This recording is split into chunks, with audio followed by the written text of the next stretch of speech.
موږ په کشتۍ کې کښېناستلو او کشتۍ د جهیل بلې خواته روانه سوله.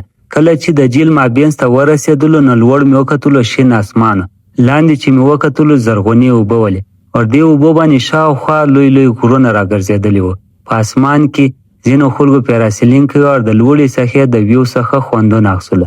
زموږ کشتۍ ډېره سسته روانه وله. په زړه کې یو خبره راله چې د ژوند سفر هم د دې شان دی، واره تیز واره سست. خو اصل خوند په دې کې دی چې انسان په صبر سره د هر ویو څخه خوندونه واخلي. په دې ساعت باندې د سوره رحمان یو سورت هم رایاد سوله چې ته د خپل رب کم کم نعمتونه به درواغ وګڼې.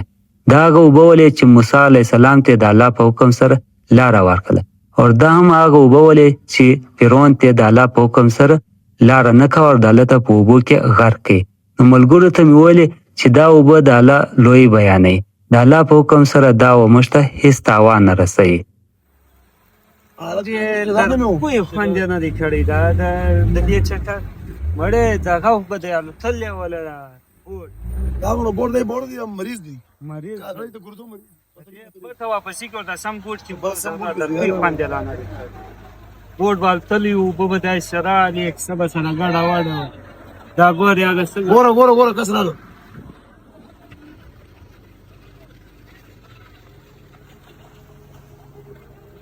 او اپن ګوره او نو رامتن څه کوي وړه بیا یا وړه آیا دی رالو لا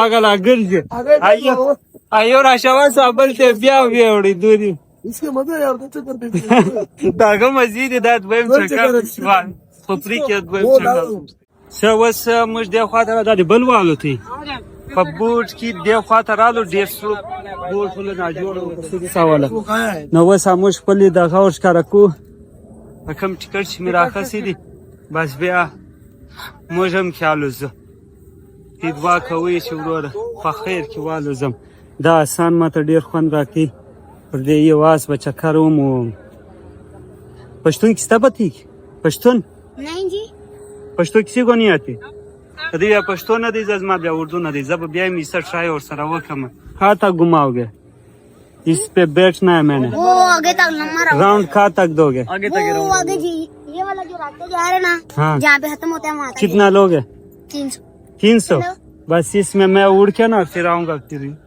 सही है و 300 روپۍ غواړي نو زه په دا کې والوزم بیا به انشاءالله ولا راسم دا آس چکر به مو موږ چې د جهیل بلې خواته ورسېدل هلته د پیراسیلینګ ښکلی منظر و. خلک یو په بل پسې د اسمان لوري ته پورته کېدل.